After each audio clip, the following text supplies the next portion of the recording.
Good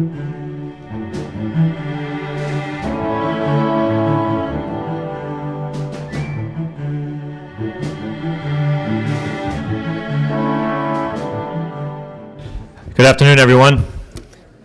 My name is Mike Mulreen. I'm the chair of the board of the Research Bureau, and I have the pleasure of welcoming you all here today, the 28th annual meeting of the Research Bureau. We've got a pretty full agenda, and before we get into the formalities of the afternoon, just a couple of remarks. One, I'd like to thank all the sponsors. You'll see them flashing up on the sideboards, both of today's meeting and all the events throughout the year that help make our work so successful. I'd also like to thank Sandy Dunn and the DCU Center for hosting this event. It's been several years that we've been able to host it here. It's a great venue, despite all the work going on outside right now. No, it'll be even better. Also, I'd just like to take a couple of minutes to recognize some of our state and local officials. I've probably lost track of where everybody is, but we should have in the crowd in a different place. I know the mayor of Worcester, Joe Petty, is somewhere out there, I believe. Mike O'Brien, our city manager, is here. Bob Moylan, DPU commissioner. Connie Lukes, our city councilor, and Brian O'Connell, school committee member. Also Harriet Chandler, state senator, and John Mahoney, state rep, is with us today.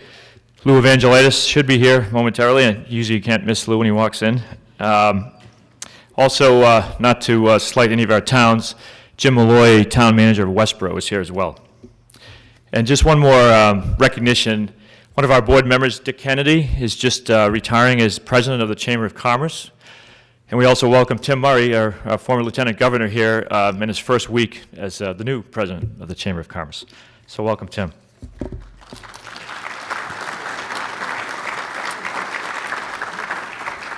I would now like to call the meeting to order. And the first order of business is to ask for a motion to approve the minutes of the 27th annual meeting, which was held about a year ago here. Do we have a motion? A second? All in favor? Great. Thank you very much. Next, I would like to ask Sandy Dunn to present the nomination committee report.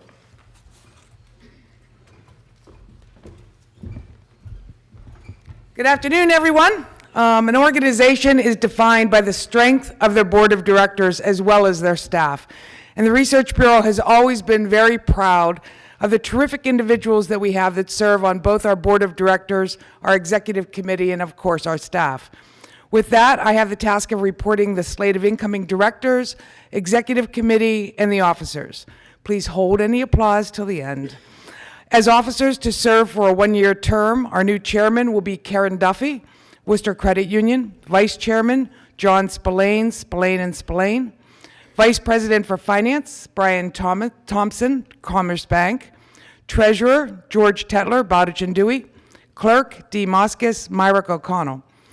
In the role of Executive Committee to serve a 3-year term, Mike Mulrain, Polar Beverages. To serve a 2-year term, Brian Buckley, Fletcher Tilton. Pat Hughes, Fallon Community Health Plan.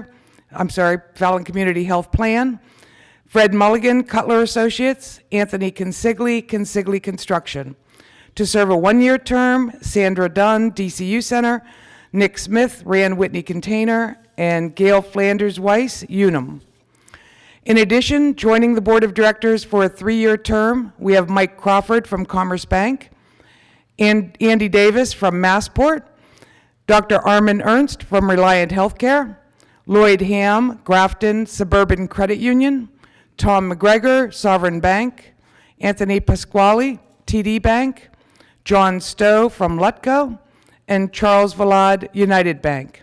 And renewing for another 3-year term, Dr. Gail Carberry, Chris Cocaine, Ronald Cogliano, Chris Collins, Richard Foote, Tim Garvin, Dr. Abraham Haddad, Pat Hughes, Lisa Kirby Gibbs, Karen Luddington, Joe McManus, Mike Mudd, Fred Mulligan, James O'Brien, Deborah Packard, John Prakavicius, Todd Rodman, Eric Schultz, I feel like I'm reading roll call, Bob Cedar, Nick Smith, Russ Vanderben, and Gail Weiss. This year, we also have several individuals who have served their full tenure on the board. Cycling off the board this year are Robert Anderson, Dr. Dennis Berkey, Mark Bellotta, Richard Burke, Dr. Jut Dutzer, Dave Grennan, Dr. Mitchell Saunders. With that, I'd like a motion from somebody from the board to accept this slate of people. Second? All in favor? Great. To all of our incoming, current, and past members of the Board of Directors for the Research Bureau, we thank you for your time and commitment to this organization. For all of you, if you give us a round of applause for those that have served.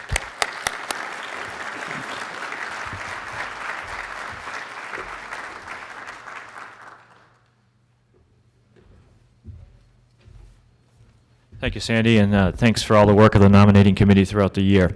Next, I'd like to introduce Brian Thompson to say a few remarks.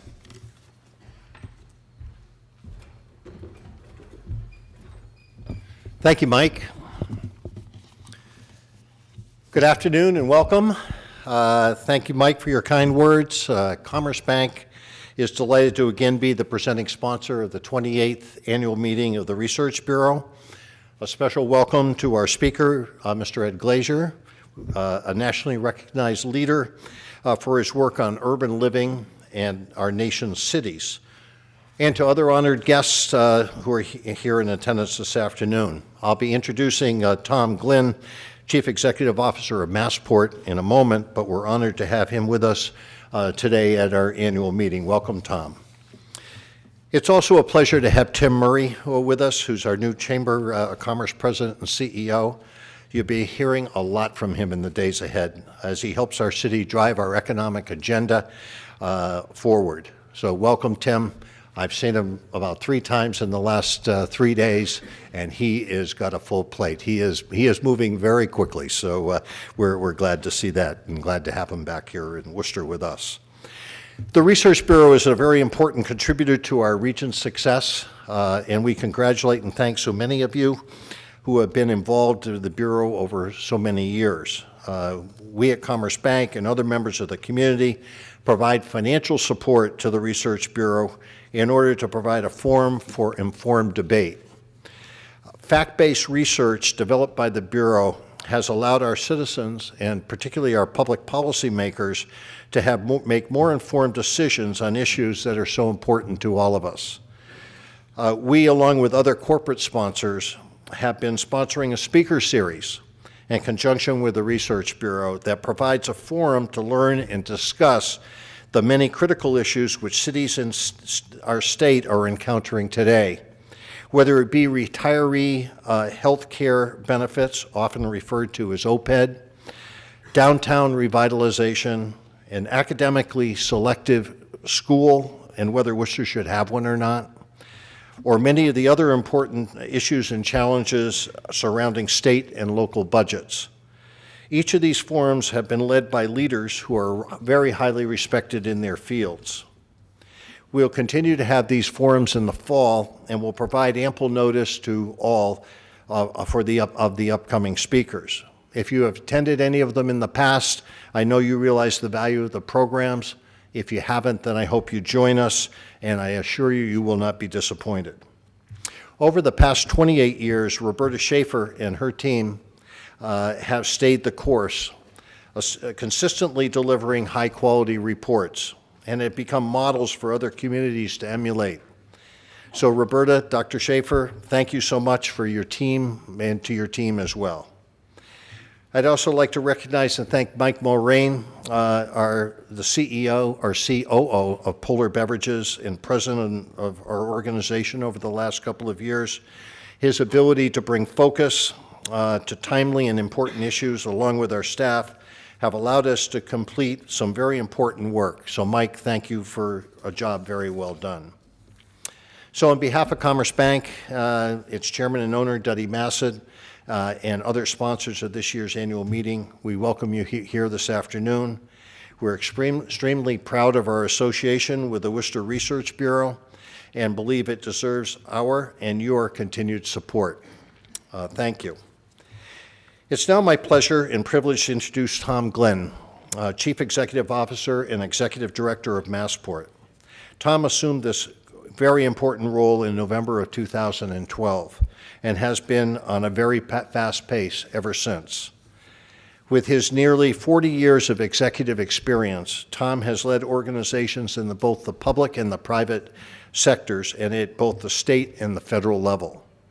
As head of Massport, Tom oversees a $564 million, 1,100-person agency that owns and operates Boston's Logan International Airport, Hanscom Field in Bedford, Worcester Regional Airport, the Port of Boston's Conley Container Terminal, the Black Falcon Cruise Terminal, and the Massport-owned developments which are along the Boston Harbor waterfront. Governor Dukakis appointed him to be general manager of the MBTA in 1989, where he took charge of the agency and its 7,000 employees, which served nearly 680,000 daily commuters from 48 communities. He was then Deputy U.S. Labor Secretary in the Clinton administration from 93 to 96. But prior to coming to Massport, Tom was Chief Operating Officer of Partners Healthcare, an $8 billion network of teaching hospitals and neighborhood health centers that includes Mass General Hospital and Brigham and Women's Hospital, which are both affiliated with Harvard Medical School. As COO for 14 years, Tom oversaw more than 3,000 workers in an organization that made major strides to reach out to surrounding communities in the areas of disease prevention, poverty, homelessness, and improved healthcare access.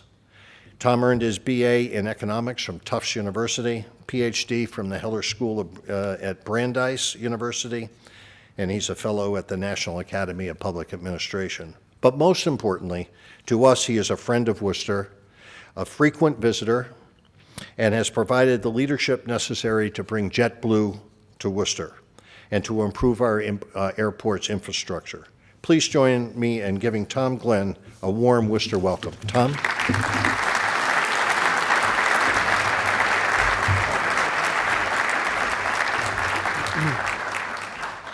Thank you very much. You know, I think that was probably one of the best introductions I've ever had. Maybe the only one that was a little bit better was when I was working in the Clinton administration at the Labor Department, somehow I was convinced to speak to the White House Conference on Small Business in Cleveland. And as I'm on the plane flying out there, I'm saying, how did I get talked into this? Because people in small business are not necessarily big fans of the Labor Department, but nonetheless, I went out there, and I was introduced, and when they mentioned the MBTA in Cleveland, people started singing Charlie and the MTA. Now, I noticed when you brought that up today, nobody started singing, so I have to say this is only my second best introduction. I should also say that I did have the chance the last couple of years to work with Ed at the Kennedy School, and I'm looking forward myself to his presentation. You know, I think consistent with your mission, he has always been famous in the academy and in policymaking circles for bringing fact-based research to influence how people in public policy positions make decisions. And a lot of the things in his most recent book, I think, were a surprise to a lot of folks, and I'm sure you'll hear a little bit about that when he speaks. So it's an honor for me to be on the same program with Ed. I also want to begin with a couple of thank yous. First, to the Research Bureau for inviting me today. Second of all, I just want to say the happiest person besides the Lieutenant Governor's wife at his announcement was me, because the idea that he was going to give up being Lieutenant Governor but stay active working with us to promote the Worcester Regional Airport was a very, very significant thing, because we've all invested a lot collectively as a community, and the fact that he's going to be able to keep doing that is a very, very important thing in terms of our ability to pull this off and be successful. We've been doing weekly phone calls with him for the last couple of months to update him on what's going on, and we asked him if he'd be willing to continue doing that in his new role, and I think we're going to probably be able to work that out. So that's been very, very important. Many of you know Mike Angelini is a board member at Massport, who's, I think, coming back from vacation at the end of the week. Fred Mulligan is a Massport board member who's also here, and then John Prankavicius and Andy Davis are also colleagues of mine who we've all been working together on the Worcester Regional Airport project. So let me say a couple of things. It turns out yesterday we had kind of a marketing summit in New York at the JetBlue headquarters to talk about the plans for the next 7 or 8 months. And I want to kind of give you a little bit of a preview of some of the things that were talked about at that meeting, because I know you're all interested in how this is going to proceed.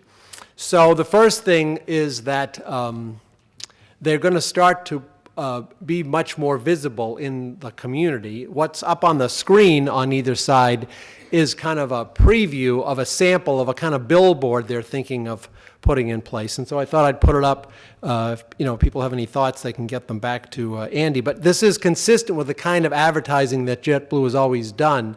They have a tendency to include kind of puns or plays on words in the way they do their headlines. The work is actually done by a firm in Boston called Mullen, some of you may be familiar with, and they do their national advertising. They just happen to be based in Boston. So they do understand our community and our market. And so we're looking forward to some very interesting, but maybe a little bit provocative advertising from them. It will start, obviously, to ramp up as the summer winds down and people start in the fall to think about where they want to do their vacations this winter, since the 2 flights are both to Florida. So I think you'll see an escalation. And we've also encouraged them to be respectful of the fact that the name of the airport is the Worcester Regional Airport. And so they're also looking at the communities around the city of Worcester and where they should be focusing some of their efforts. And I'll be giving a couple of speeches in the fall to different groups, particularly in the area between Worcester and Route 495, which I think they've identified as an important set of communities in addition to the Worcester community, in order to produce the success that they need in order to make sure that the planes are full and they have a commercially successful enterprise.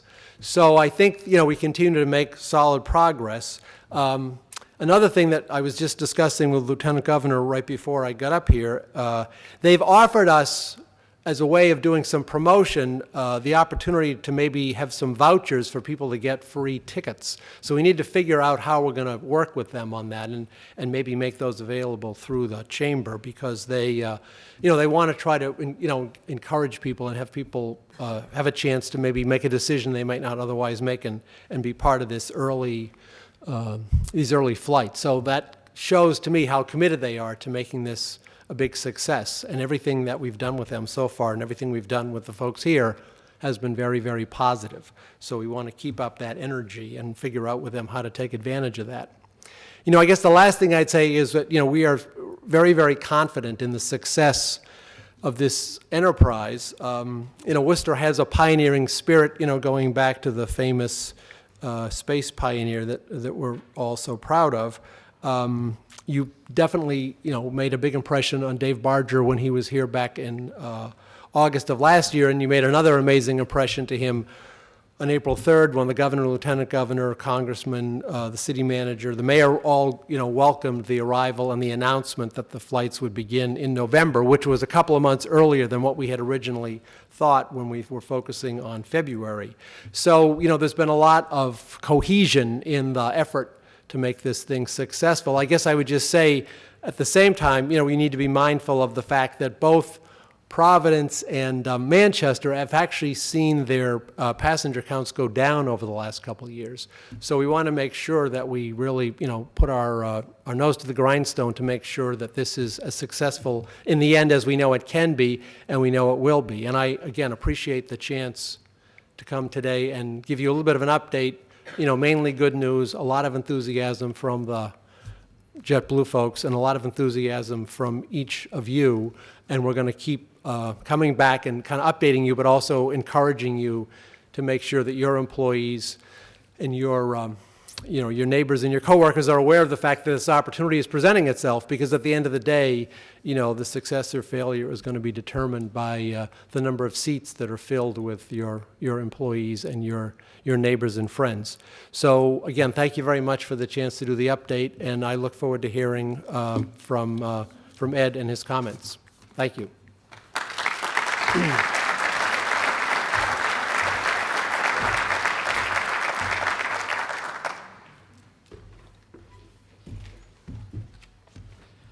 Thank you, Tom, and thank you for your support of Worcester and ongoing support of Worcester and the regional airport.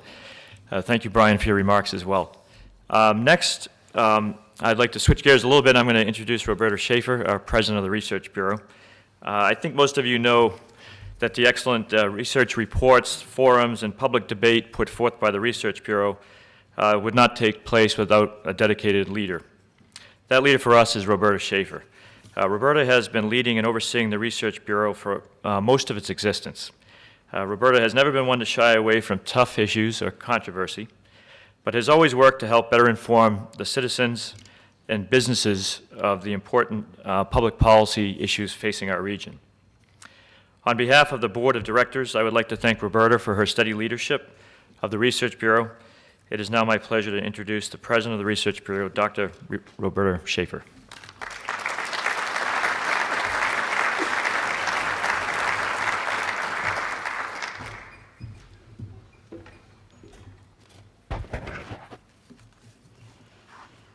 Thank you very much, Mike, for your kind introduction, and good afternoon to everyone, and welcome.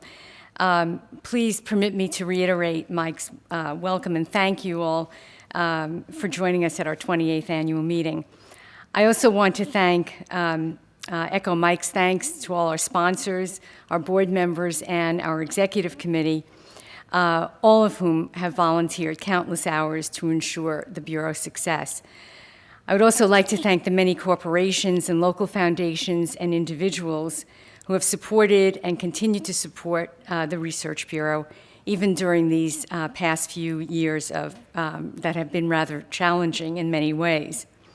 The confidence that our sponsors and supporters have expressed in the Research Bureau's work has been most gratifying, and my heartfelt thanks to all of you.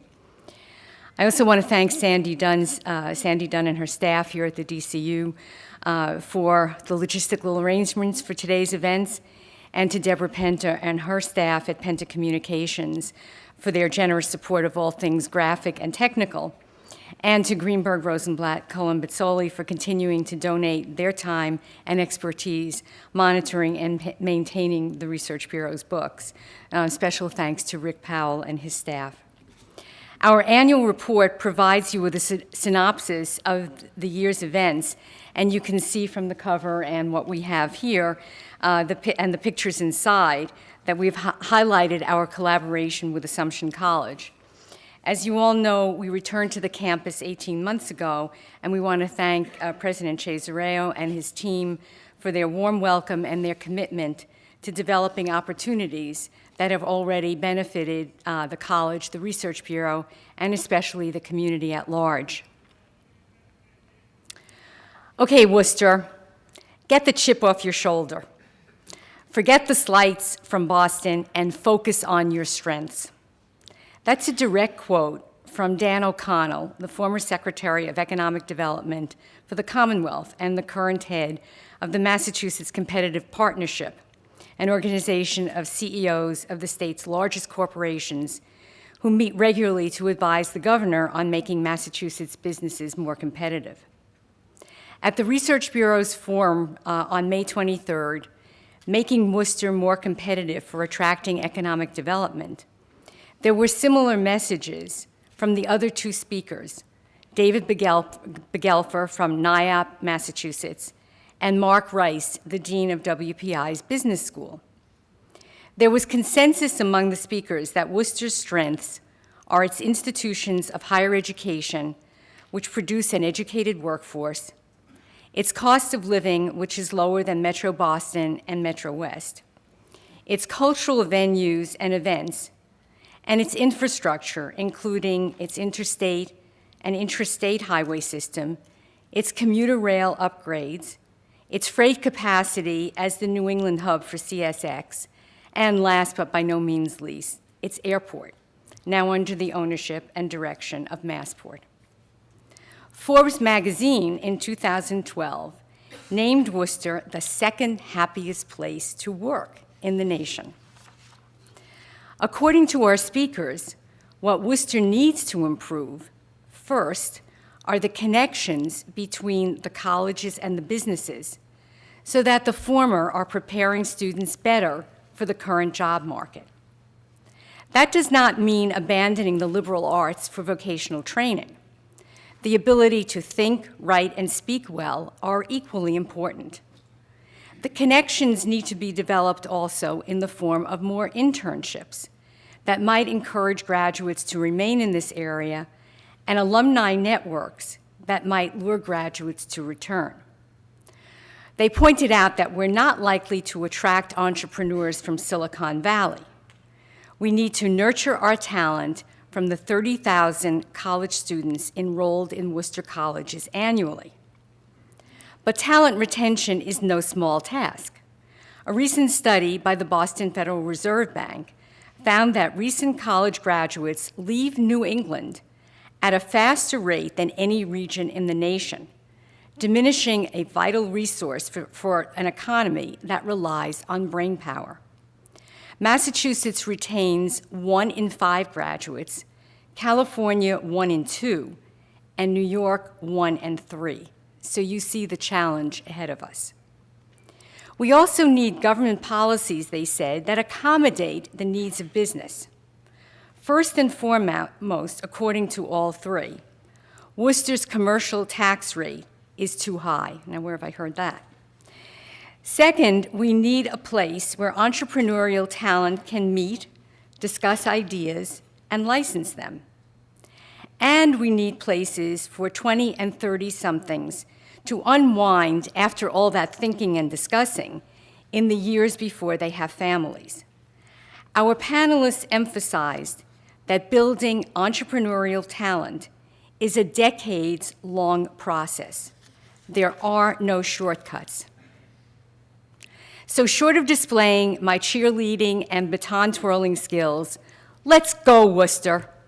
We have the pieces, we have the leadership, we need the perseverance to fit the pieces of the puzzle together. Thank you.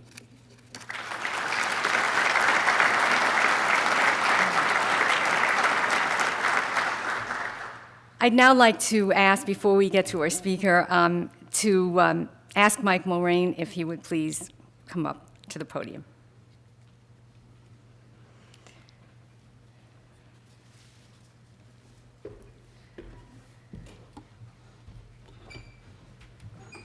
So you do look like you're still in one piece after serving as chairman for the past 2 years. Mike is stepping down as the chairman of the Research Bureau. And those who know Mike know that his position at Polar Beverages is very demanding and requires a great deal of travel. So I think over the course of his tenure as chairman, I have gotten phone calls from every Polar location and points in between. In other words, he has been extremely generous in his time, in spite of all his other commitments. And I do want to thank the Crowley family for sharing Mike with us and for their support of the Research Bureau. Mike deserves much credit for developing our arrangements with Assumption that took place over an extended period of time. He was also able to handle all the crises I managed to create and still remain totally calm and unfailingly kind. I'm most grateful for his generosity, thoughtfulness, and even-tempered demeanor. And on behalf of the executive committee, the staff, and especially me, I want to present you with this small token of our appreciation.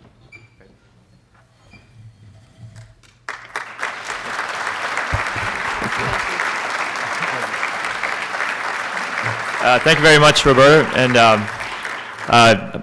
managing Roberta is a tough task, as I think many of you know. I'm just kidding. But I'd just like to quickly thank the board of directors, the staff, the Research Bureau, the executive committee for all the hard work that goes into making the agency what it is. And I certainly would hope that we all welcome Karen Duffy, the incoming chair, and I'm sure she'll do a great job. Thank you.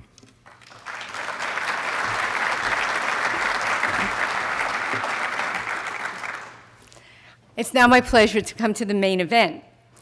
Professor Glaser is the Fred and Eleanor Glimp Professor of Economics and in the Faculty of Arts and Sciences at Harvard University, where he has taught since 1992. He's also the director of the Taubman Center for State and Local Government and director of the Rappaport Institute for Greater Boston. He teaches microeconomic theory, urban and public economics. He's the author of a provocative book, Triumph of the City, and dozens of papers on cities, economic growth, and law and economics. In particular, his work has focused on the determinants of city growth and the role of cities as centers of idea transmission. He also writes a regular column for the Boston Globe. Professor Glaser received his PhD from the University of Chicago in 1992. I only wish that my own tenure at Chicago had overlapped, because then he and I would have had the pleasure of knowing Ed for many more years. For those of you who have had the pleasure of hearing Professor Glaser on one of his previous visits to Worcester, you know that you're in for an educational treat. Please join me in welcoming again to Worcester Professor Edward Glaser.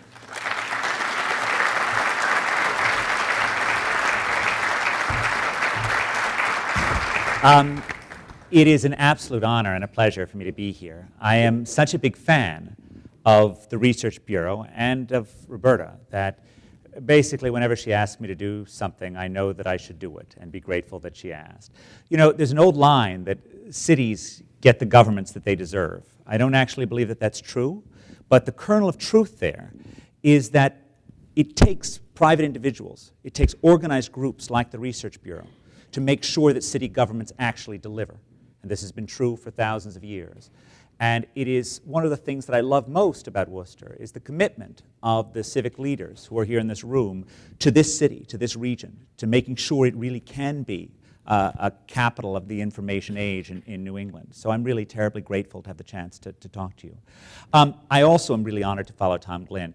You know, one thing I think is really critical about Tom is not only is a man of remarkable abilities, but he's also a man of remarkable character. And I say this as someone who has really enjoyed what must be the cushiest job in the world of being a university professor for the last 21 years. Whereas, as you've heard, Tom has shown incredible gluttony for punishment in taking on both the MBTA and Massport, which have got to be two of the most difficult jobs that one could possibly imagine doing. Now, Roberta asked me, please not to discuss either the slots or the Higgins. So I'll leave that to questions if you want to bring that up. And I personally know better than to enter into the issue of unfunded pension liability, which are widely known to be the most mind-numbing words in the English language. So instead of that, I'm going to start with a portrait of America. And I call this a portrait really to make it clear from the start that I have absolutely no aesthetic sense whatsoever. But there is a sense in which this is a portrait, because what I've done is I've taken the 3,000-odd counties in the United States, and I've split those 3,000 into tenths. Each one of those dots represents 300 counties in the U.S. And I've ordered them on the basis of density, because at their heart, cities are the absence of physical space between people and firms. Cities are density, closeness, proximity. The bottom line shows the relationship between density and median family income. What you see is a steadily rising line where the densest tenth of America's counties have incomes that are on average 50% higher than the least dense half of America's counties. This is something economists call agglomeration economies, the enormous productivity advantages that come from being surrounded by people. The three largest metropolitan areas in this country produce 18% of America's GDP, while housing only 13% of America's population, an extraordinary productivity gain. Now, the top line shows something that's perhaps more surprising, which is the relationship between population density as of the year 2000 and population growth between the years 2000 and 2010. What you see is that instead of spreading out, Americans are clustering in. The fastest population growth was not in the places that have abundant open spaces. The fastest population growth was in perhaps not the densest tenth, but in the second densest tenth of America's counties, counties very much like Worcester County. Now, we've just been through an astonishing real estate tsunami over the past 12 years. The Sunbelt metropolis like Phoenix and Las Vegas saw explosions of prices followed by monumental crashes, leaving the financial system in its wake. But still, amidst all that wreckage, there are certain discernible patterns. And one of them is the relationship between price growth, this is between 1996 and 2012, and initial density levels. The price growth has been overwhelmingly faster in the denser metropolitan areas of the country. There are exceptions. Just look at poor Detroit, which is the one metropolitan area that managed to miss the boom and still experience the bust. But overall, the pattern is quite clear, as is the pattern within metropolitan areas. So this shows the price growth between 2001 and 2008 and proximity to the city center at the zip code level. So what you can see is that those zip codes that are close to the city center experienced price growth that was about 50% higher over this period. Now, it's worthwhile emphasizing that this success of cities, whether in terms of population growth, incomes, or housing prices in the US level, is nothing relative to what's happening in cities throughout the world. We've just passed this monumental halfway point where more than half of humanity lives in urban areas, and it's hard not to think that on net that's a good thing. Because those countries which are more than 50% urbanized have incomes that are on average 5 times higher and infant mortality levels that are less than a third of those countries that are less than 50% urbanized. They also have people who say that they're happier. Now, this relatively rosy picture of cities stands in stark contrast to the world that I grew up in. I was born in 1967 in New York, and this is an image from 1967 of Detroit in flames. It really looks like the bombers had done it, right? Rather than citizens destroying their own cities. This was an epoch in which all of the older industrial cities of this country looked as if they were headed for the trash heap of history that not just President Ford, but history itself was telling New York to drop dead. There were 3 main reasons for this. Perhaps the largest was the industrial changes that were going through America, industrial changes that are very real here in Worcester as well. All of our older, colder cities had formed as hubs on a transportation network, had large factories grow up around those hubs, and changes in transportation technology had enabled those factories to leave those waterways that had once defined the cities, had enabled them to leave those railroad tracks and move to lower cost locations, first suburbs, then right to work states, and then finally across the Atlantic Ocean. Along with the move of industry away from high cost older cities was the move to sunshine. Right? There is no variable, and what I've done here is I've just ranked counties on the basis of average January temperature and shown you the relationship between January temperature and population growth between 2000 and 2010. There's no variable that better predicts metropolitan area growth during the 20th century than average January temperature. Now, there are things rolled up in that are not just about people not liking Massachusetts winters. It's also about relatively pro-business policies in former southern states. In southern states, it's also about having relatively pro-housing policies. You can't understand the 1 million people that the Atlanta, Dallas, Houston, and Phoenix areas have added between 2000 and 2010 without understanding that these places have a wildly more permissive attitude toward large-scale development than Massachusetts does. But let's face it, it is also just about the climate, and it's worthwhile benchmarking our expectations on that. Now, the good news is that, of course, not every older, colder city ended up mired in permanent decline. Detroit still has to find its way. It's now in receivership, essentially. It lost 25% of its population between 2000 and 2010. But you know, in 1971, 2 jokers put up a sign on the highway leaving Seattle asking the last person to leave the city to please turn out the lights, because Boeing was cutting back on its number of jobs. And no one could imagine Seattle with a smaller Boeing, just as no one could imagine Detroit with a smaller General Motors. It looked as if this city was gone. Now, it came back, not because of a people mover monorail, right, that blight of government folly which still rides above the empty streets of Detroit, not because of any obvious government policy that was put in response to decline. It came back because of private entrepreneurship. It came back because of smart people who figured out new ways to do business. Think about the businesses that today define Seattle, right? Amazon, Costco, Starbucks, Microsoft. None of these really existed in 1971. Well, they were brewing a little bit of coffee at Starbucks, but really nothing that was actually worth selling. All of this is about entrepreneurship, and if anything, it was tied to the skills in the city, because one of the legacies of Boeing was an educational orientation of the city. And indeed, and this is part of the Worcester magic, right? This is part of the potential and the success that is here, is that there are 4 great institutions of higher education here. That among older, colder cities, education is dominant. Human capital is dominant. Skills are the bedrock on which urban fortunes rise and fall. And what you're looking at here is county-level growth 2000 to 2010, and I've organized the counties now on the basis of the share of adults with a college degree. The most educated fifth of counties had population growth about 13%. The least educated fifth had growth of about 3%. Really remarkable difference there. It is also true, of course, that more educated counties are richer, and they have gotten richer over time. This shows the relationship between per capita gross domestic product at the metropolitan area level and the share of adults with a college degree in these places. There's a phenomenon that economists call human capital externalities, which is the advantage of working around smart people. And the basic fact that you should have in the back of your mind is that holding your years of education constant, as the share of adults in your metropolitan area goes up by 10%, your earnings go up by about 8%, holding your years of schooling constant. Because having skilled people around you gives you a potential employer. It gives you better employees. It gives you better peers to learn from. It is the stuff of which urban economies are made. Now, in some sense, the importance of skills gives us a little bit of clue as to why cities have come back, despite the fact that certain things haven't changed since the 1970s. It is still true that it is more efficient to make large-scale manufacturing goods most of the time in China than it is to make them in the United States. That hasn't changed. And New York, it hasn't gotten back its garment district, right? It's still dead in terms of the hundreds of thousands of manufacturing jobs that once lived there. But what's changed is that what globalization and new technologies have done is that they've increased the returns to being smart. And we are a social species that gets smart by being around other people. We come out of the womb with this remarkable ability to soak up knowledge from our parents, from our peers, from our siblings, even occasionally from our teachers.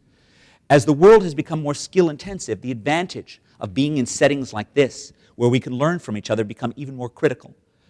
And all the electronic technology in the world hasn't eliminated the fact that we ultimately learn better when we're in the same room. And indeed, the opposite effect has occurred. Because electronic technology has increased the returns to skill, they've also increased the returns to face-to-face connections that are made possible by cities. Indeed, in a more complicated world, it's easier for ideas to get lost in transmission. The more complicated the idea, the harder it is to transmit. Anyone who has ever been in the idea transmission business, right, which is what teaching is, knows the hard part about teaching is not knowing your script, is not knowing what the basic stuff of economics. It's really knowing whether or not anything you're saying is getting through, whether or not anything you're saying is making sense to your audience, right? When you're in the same room, you can take advantage of those cues for communicating comprehension or confusion that we as a species have evolved over millions of years to have. Skyping, it's a lot harder and unlikely to change. Now, it is true that educations are a determinant of urban success, but we all know the most important skills are those that are learned outside of the classroom. Right? The great English economist 120 years ago wrote that in dense clusters, the mysteries of the trade become no mystery, but are, as it were, in the air. Now, there's no mystery, there's no skill that is more important to urban success than the talents and inclination to be an entrepreneur. 50 years ago, the economist Ben Chinitz noticed that New York was more resilient than Pittsburgh even then. And he argued that this was because of a tradition of entrepreneurship in New York that came out of the garment district. Right? The garment cluster in New York was the largest industrial cluster in the United States in the 1950s, considerably larger than automobile production in Detroit. But the difference was there were no returns to scale in this industry. Anyone with a good idea and a couple of sewing machines could get started in the garment cluster. So it was a hotbed of entrepreneurship. It was a place where people started perhaps sewing cloaks, but then went on to build more skyscrapers than any other New Yorker did. That's A.E. Lefcourt, whose story I tell in my book. Or went on to be giants of Hollywood, or went on to do any number of different things. But it all started with this entrepreneurial thing. By contrast, Pittsburgh has U.S. Steel. Great company, like General Motors, like Boeing, great company in the short run. Those companies, though, do not train entrepreneurs. They train company men. They train cogs of a very productive short-run process. Now, that's great for getting those cars out or getting that steel made. But when the company falters, these guys don't know what else to do, right? They're not about to start some new business. Now, it turns out that Chinitz's observation is right. It is amazing, given how mediocre our proxies for entrepreneurship are, that they are so effective in predicting urban success. One of those proxies is the share of employment in new startup firms at some initial period. Another one is just average establishment size. The places down here, lots of small little establishments, lots of small little companies. The places up there, a few big companies. Okay? Growth, over 150% on the 30-year period. Growth, less than 50%. Massive difference, massive impact of firm size in terms of generating long-run success. Now, the problem with entrepreneurship policies, this is an image from the Boston Redevelopment Authority, who is embracing entrepreneurship in the downtown innovation district. The problem with entrepreneurship policies is Everyone thinks that entrepreneurs matter, but no one knows what the public sector should do about it. And one possible approach is this type of innovation cluster, but quite honestly, it's not one that's well proven at this point in time. It's an experiment that I strongly approve of the BRA doing, but it's not one that I would necessarily think is obvious anywhere else. Indeed, I do tend to basically agree with the view that the goal of public policy is to attract, retain, and train smart people, and then get out of their way. Make sure that you don't have permitting policies that make it impossible for entrepreneurs to get started. And don't try to play venture capitalist. Right? Don't try to think that the public sector is going to be great at picking winners or losers. Now, once you move to this view of attracting and training smart people, then you start recognizing that quality of life policies, those are economic development policies. They're not some different thing. Having safe streets and good schools and fun spaces, right? Having what we call a consumer city, a place that's actually fun to be in, is also about creating a producer city. Because if people don't want to live here, they're not going to be starting businesses here either, which is why focusing on those basic quality of life issues is such a critical element. Now, the last thing I want to just say about quality of life that's important, and this is part of the Worcester issue going forward, is that cities are also shaped by their housing policies. And the Boston region certainly has been shaped by their housing policies. Now, I make a little bit of fun of Jane Jacobs here, who's a peerless urbanist and a great observer of urban areas, but she also made some things that I think are mistakes, one of which is she looked at old buildings and new buildings, and she noticed that old buildings were cheap and new buildings were expensive. She concluded that the way to preserve affordability was to make sure that no one built any new buildings on top of old buildings or instead of old buildings. Now, that's just bad economics, okay? And you don't have to look any further than her own home area of Greenwich Village, an area that she fought so hard to create a preservation district, right, that basically shut down new construction. As a result, this went from being an affordable place for middle-income Americans in the 1940s and 1950s to a place where I used to say townhouses start at $5 million. I've been told I'm 3 years out of date. Townhouses now start at $8 million in Greenwich Village, right? They've shut down housing, whereas in a city like Chicago, for example, where Mayor Daley unleashed the cranes on Lake Michigan, it has preserved a remarkable amount of affordability despite the fact that it also is a dense urban cluster. Now, America's cities and towns are shaped by this, right? This is population growth along the horizontal axis, prices along the vertical axis. One thing you will notice is the absence of things up here, right? Absence of things in that upper quadrant. The places that build a lot aren't expensive. The places that are expensive don't build a lot, right? There's a natural explanation for this. Supply matters, right? So you can either respond to demand, like Phoenix, like Houston, like Dallas, by just building thousands and thousands of units, in which case you can be pretty sure that prices are going to stay close to construction costs, or you can say no to new development, right? Like Marin County, like Santa Clara County, in which case you can be sure that prices are going to be shaped by the level of demand. Now, Worcester's advantage, of course, is that Middlesex County has done a wonderful job of shutting down development. As someone who lives in the heart of NIMBYism, this is very much Worcester's opportunity. And if you look at this map, right, if you look at population growth between 2000 and 2010, the greener is the higher growth. Worcester's growth as a county, right, reflects that in part, reflects the fact that it reflects the growth of both the growth of the city, but also the ex-urban growth that has been made possible because of shutting down development in Middlesex County, where new housing has gone through the floor. It is also an advantage of the city because it is so hard to build in Boston, although the BRA really has made good efforts over the past 10 years. But it is so hard to build that this offers an urban alternative to downtown Boston that is far more affordable. That is part of the comparative advantage. And it needs to continue to be part of the way that Worcester thinks of itself. If we think in general about what the past 10 years have brought, right, 6.3% county population growth. I understand that if we were in Texas or some other place with warmer Januaries, we wouldn't be overwhelmed by that. But that is fantastic in terms of county population growth relative to the rest of Massachusetts, and it's something that Worcester should be quite proud of as a county. The city population grew by 4.9%, which is it's the first time the city has significantly outpaced the state in terms of population growth since the teens. The county has lower density levels, shorter commutes, and lower housing prices than does the state as a whole, and far less than Middlesex. Right? And that's part of the Worcester County story. It's ex-urban growth. But it's also true that the city itself has done really remarkably well over the past 10 years, and that's something very much to be proud of. This is growth in prices in Massachusetts. So you can see that Worcester has grown fastest of these counties, but it also has particularly reasonable prices, certainly relative to Middlesex or Norfolk or Essex. This is income and county growth.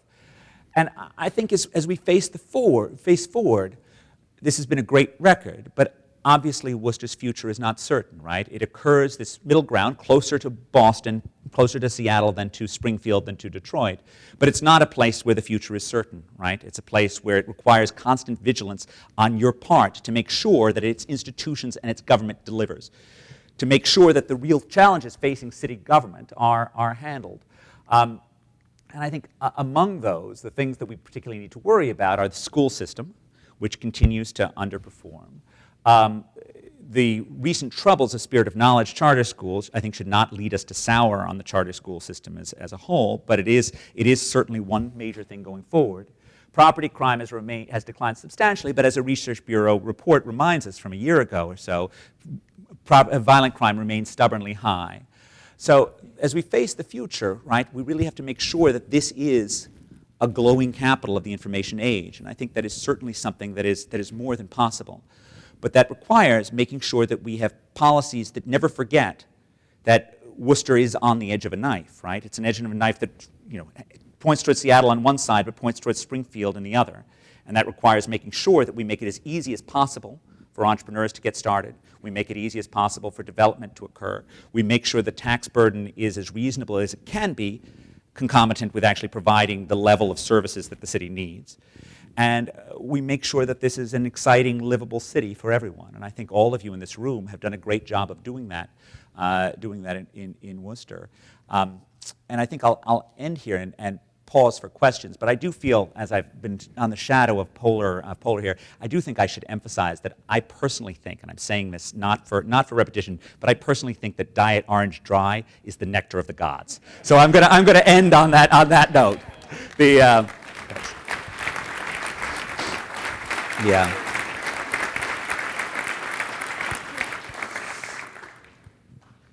Okay, now you've got to ask me some questions so I can actually have a chance to talk about the slots.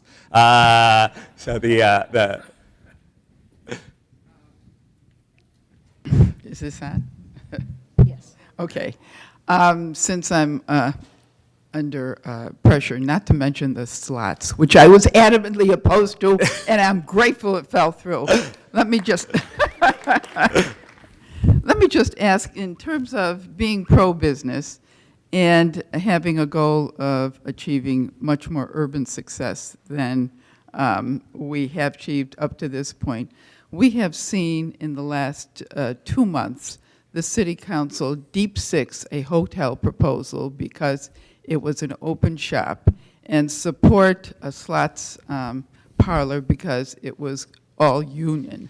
Now, if we're talking about economic development and facing a political environment where an REO was voted that is going to be, if challenged, declared illegal as it has been in other communities, and dealing with a city that supports PLAs and every single pro-union concept that's possible, can we really achieve the kind of urban success we're looking for and attract business? Well, I think Worcester can do that. I am going to choose to decline to comment on these specific deals, but I will in fact say one of the things that the work of Tom Holmes has shown is, and this relates to the sort of general growth of the Sun Belt areas, is he's compared counties on opposite sides of pro-business lines, meaning particularly right-to-work lines, and found in the post-war War II period, enormous differences in manufacturing growth, meaning that in the places that were relatively pro-union, manufacturing growth was very, very small, and the places that were relatively pro-business, manufacturing growth was very, very big, which does suggest that there are trade-offs here that are quite considerable, and that there's no sense in which you can automatically, make things harder for business and expect to see those areas thrive. So I think those issues are very, very real. I think the other issue that's also important, right, to think about things, right, is that a large part of Worcester's population growth has been, foreign-born, has been minority groups.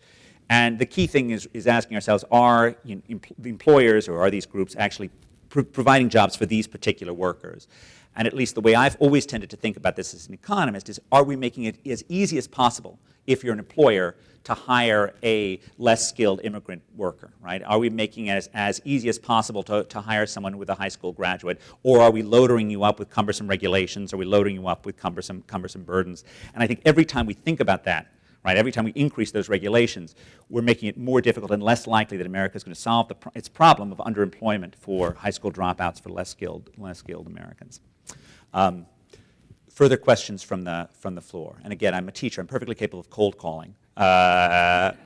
If I don't get, or I can launch into a long discussion of unfunded pension liability, and I assure you, you don't want that. Yes. Are Thank you. education and healthcare the industries in which we should be trying hardest to provide an entrepreneurial nudge, or would you point out any particular other areas? You know, I mean, Worcester is interesting because it still has a large-scale manufacturing population. 15% of payroll in Worcester County is still in manufacturing. I would not ignore that. That's a potential comparative advantage of the area. Of course, I think manufacturing's future in cities is intimately tied to its role in creating new information. So the kind of manufacturing that's likely to thrive is that's sort of connected with new idea creation and new innovation. No question that healthcare isn't going away. It's a big asset for the area. And there's no question that education is also important. I mean, the key area is sort of getting education to talk to business, making sure that there are easy ways for entrepreneurs to connect with those educational institutions and to spin off from them. One of the papers that a student of mine who now teaches at Hebrew University in Tel Aviv, there's a Hebrew University in Jerusalem, and there's an entrepreneurial country, found was an enormous increase in local entrepreneurship following the Bayh-Dole Act, which made it possible to actually patent ideas that had been produced under federally funded research. And that then spilled over into the local community. Huge impact in employment in the affected sectors in neighboring communities. And the work of Enrico Moretti at Berkeley finds that it is hard to find a single thing that government does for metropolitan areas that delivers a higher long-run payout than having a land-grant college prior to 1940. And of course, Boston has benefited greatly from our land-grant college, MIT. But I wouldn't, I mean, I try not to think that we want to actually pick sectors, right? We want to sort of make sure that we have good policies in general. We want to make sure that we aren't loading on one area or the other or saying no to any entrepreneur who's going to be particularly creative. And I do think that there is a lot to admire in policies like the Devon's Enterprise Commission's commitment to say one-stop permitting. I think that's sort of thing that doesn't get rid of fire and other safety inspections, but rather consolidates it so there's really only one person that you have to go to deal with. That has a lot to admire in it, and I think the old ombudsman process that Worcester followed was an attractive one as well along those lines. Anyone want to talk about education reform? Someone asked me a question about education reform. So any further questions? Yes, sir. Yeah, I would ask on education, what cities or what programs are working in terms of getting better results out of urban education systems?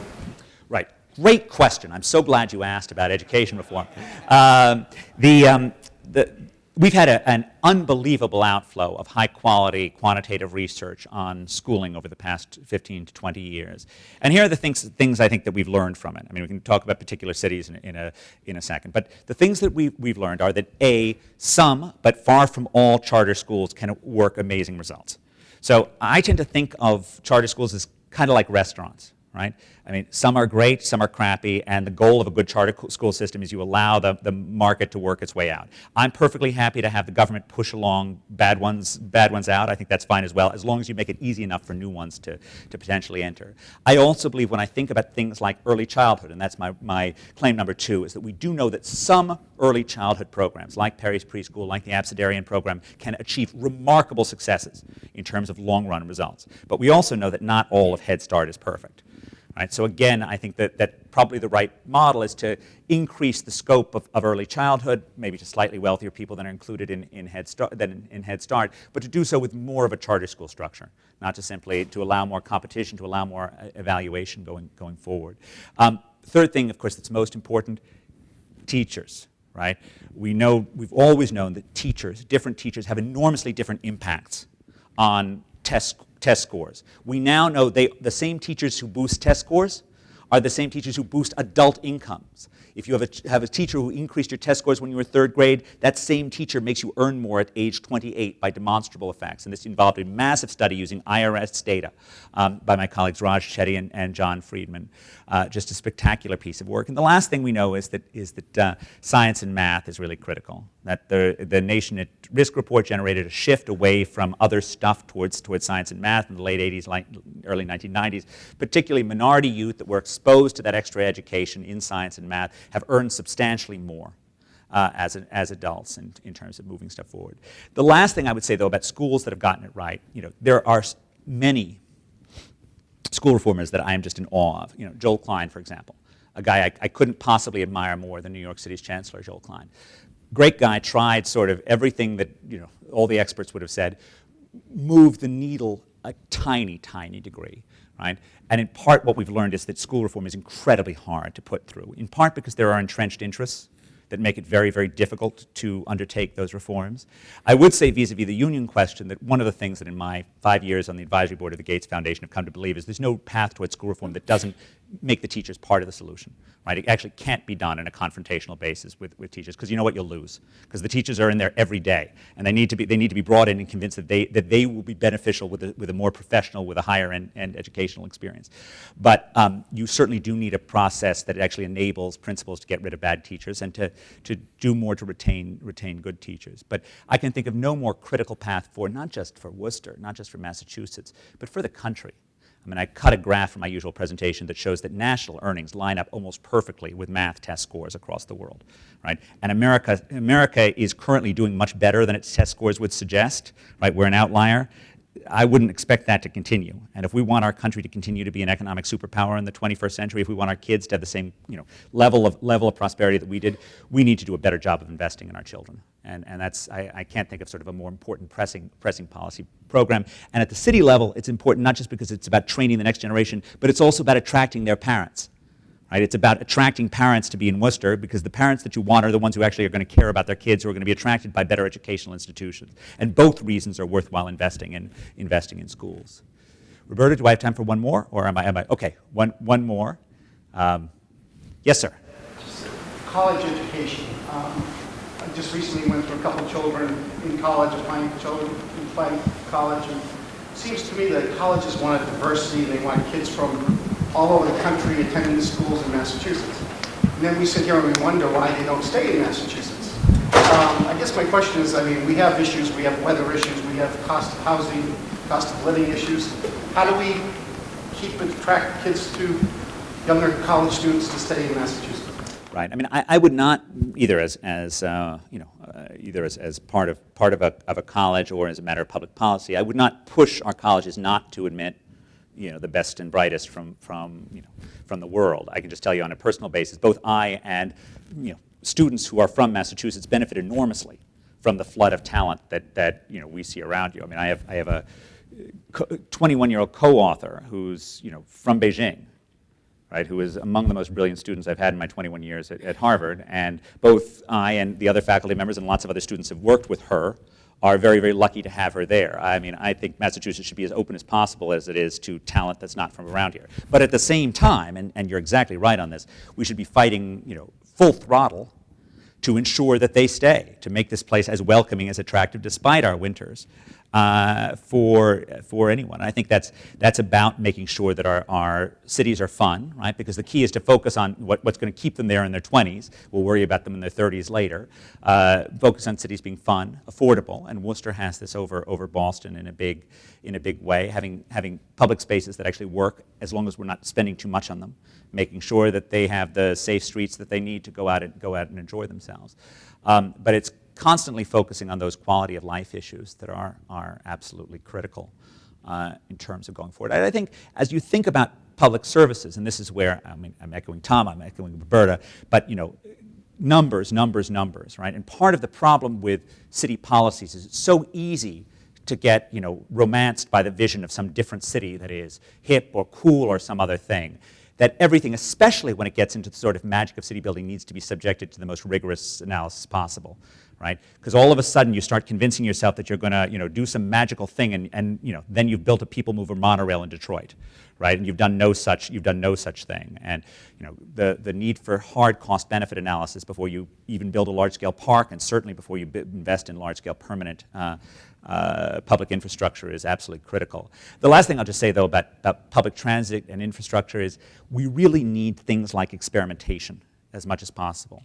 And that's one of the reasons why, particularly buses have good things about them, because you can try stuff out and see whether it works rather than investing in something permanently. So just as in the case that I'm a fan of small, nimble businesses that try new things and small, nimble schools that go out of business, I also like small, nimble means of getting around rather than a permanent fixed infrastructure. Okay, I think I'm done. But thank you very, very much for your time, and thank you for all you do for Worcester.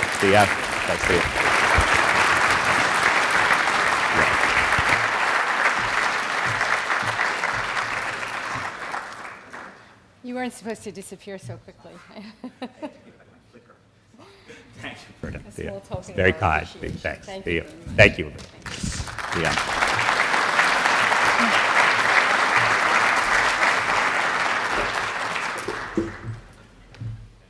Thank you, Edward, for that insightful presentation.